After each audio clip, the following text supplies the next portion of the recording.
So I'd like to talk about the analysis of just a straightforward two-transistor circuit, 1N and 1P.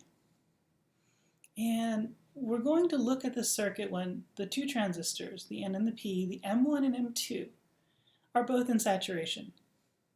And in particular, we're going to do the analysis in subthreshold because that will actually make this analysis a whole lot easier to work with. And we'll show a lot of different things that we'll typically want to see. The approach would work perfectly fine above threshold, just the math is going to be a little more complicated. So we'll start there. So you begin to look at this circuit and you go, okay, I see two transistors. We'll assume there's a region where they're in saturation. There are regions as I get near the power supply rails where things will come out of saturation. Because when I get the output voltage within 100 millivolts of ground, then it will actually be an ohmic regime. When M2 is within 100 millivolts of VDD, again, M2 will be in the ohmic regime. Those are kind of the edge aspects, and you can kind of see with a structure like this, you've kind of moved out to the edges, right? I mean, this is where you've kind of hit your power supply rails. Otherwise, we're going to be able to talk about inside that boundary where things are basically sitting at, things are basically sitting in saturation for M1 and M2. So here's what's interesting. You go, well, how do I solve this? And you say, well, I will take the current in M2 has to equal the current in M1 because it can't go anywhere. There's nowhere else to go physically in the circuit. So the N device will give you this equation. The P device gives you a similar equation. Notice that one thing here is I've assumed the sigma is equal to 0 because I kind of know, looking at the circuit, and we can kind of work through the analysis, that this is not going to be a high gain circuit. So sigma is going to have very little effect, so we're just not going to worry about it. If you'd like, feel free to repeat this derivation using sigma, and it's probably a nice way to go, oh, okay, I can kind of prove that what she's saying is right, and it's actually not that hard to do. But what you see here is that, okay, I have something basically on the gate voltage, why that's B in there. I see in this structure, this is basically again related to the gate voltage, which is tied to the drain, which is the output voltage. So for the pFET is VDD minus Vout minus the threshold voltage. So you're like, all right, I've got my two devices. Now I just need to solve this. Put these together, and all of a sudden now I've got I can actually have the same current, almost the same threshold currents. And in fact, I could divide them over each other just to kind of see what I would get. And this gives me a P over N multiplied by UT on all sides. And all of a sudden I get this nice constant term out here, which isn't a very big term, but it will be slightly dependent on temperature, but for the most part it's a constant. Probably not a big constant, because these are probably still not too far off of each other, so not a big deal. And then I'm looking at the rest of this element, which is going, okay, now I've got kappa N, Vn and Vt0, and kappa P with the rest of this. So if I want to look at what is the change in this, I'm going to get minus kappa N over kappa P. And I often will talk about the gain, and that might be my gain ACB out of the structure. So something we talk about ACB being a voltage gain. Okay, and we'll kind of look at this and talk about this one or two other spots here. So that's what the circuit is. By the way, I made no approximation, so this is in fact linear through the entire operation, through this entire region where they're both in saturation. It is one of the reasons that sometimes people will then happily linearize it, because after all, it's pretty close to linear anyways. We'll start to see the value of linearization here in a moment, and where that gives us some insight, but even at this, I still preserved the entire nonlinear phenomena here. So imagine if I add a capacitor to the circuit. So the circuit looks now something like this.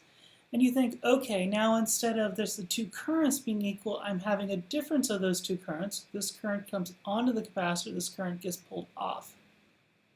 Okay.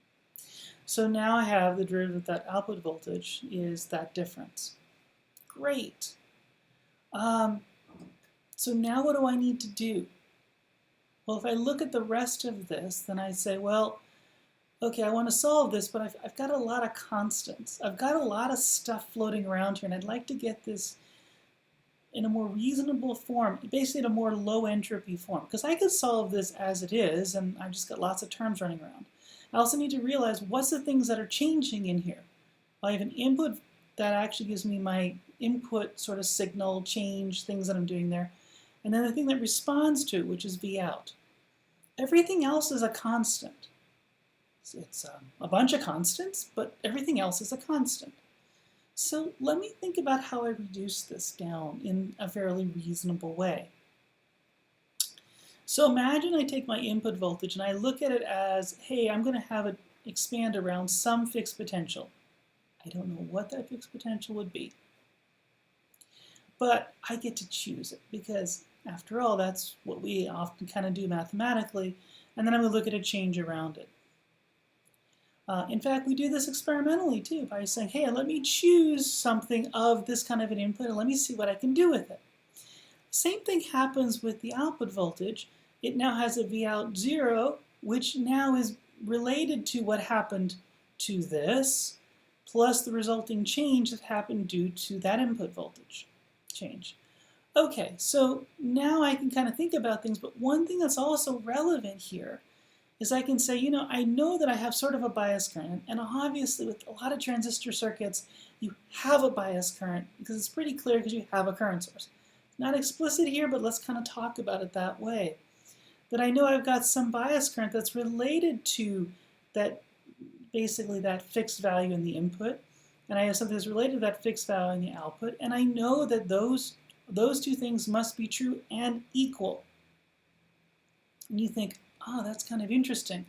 What does that change? Well, that means that most of this term is I bias and most of this term is I bias, with one exception. It's the change in the output voltage on this term and the change in the input voltage on this term. You think, wait a minute, that might really simplify this down. And if you actually propagate that through, that gives me this differential equation equal to I bias and just the exponentials. And you think, well, this is now at least palatable, right? I'm not looking at all these constants. And so then I can do a couple of things. One is I can talk about normalizing the voltages. And if you're a traditional mathematician, this is what you would do. You would also say, oh yeah, I should normalize voltage. I should also then normalize my time constant of this. I should normalize voltage with whatever's changing there. I should normalize x by those values. And I can get a very canonical expression. This is great, right? I can do a lot with this particular expression. In fact, I can normalize out the time as well, and now it looks like a very canonical circuit. And given that I know kappa, n, and p are very similar, I could even roughly say, let me start by assuming that's 1, and I could look at all sorts of dynamics and physics and things like that. By the way, that tau that I would derive if I pulled out the tau would be CUT over I bias, right? Or over kappa I bias. It's over kappa I bias. And this kappa, in this case, is the P kappa. And that's because it is effectively the load, and it kind of sets the time constant for the structure. And you can kind of get that by kind of looking at how some of the normalization would happen in the circuit as a result of where the voltages are. All right, so one of the things I can do is I can say, now that I have this in a reasonable form, I can now linearize it. And linearizing it gives me this linear differential equation. I moved the output voltage over to this side. I've normalized things by the kappa p over ut term that's coming out.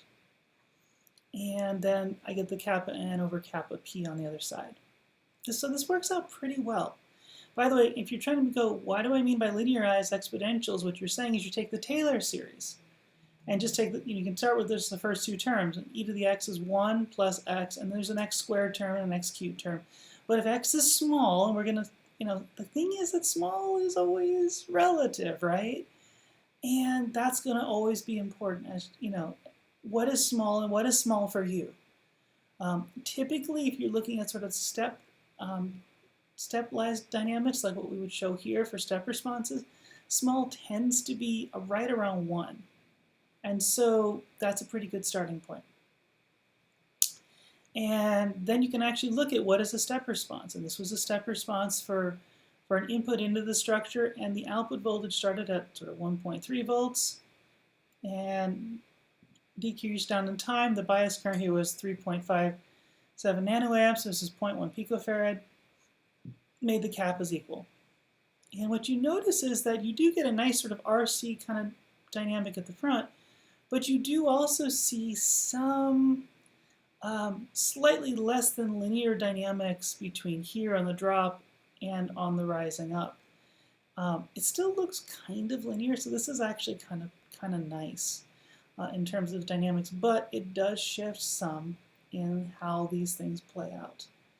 And so it's just kind of a very good sort of starting circuit to sort of say, well, how do I look at all these pieces?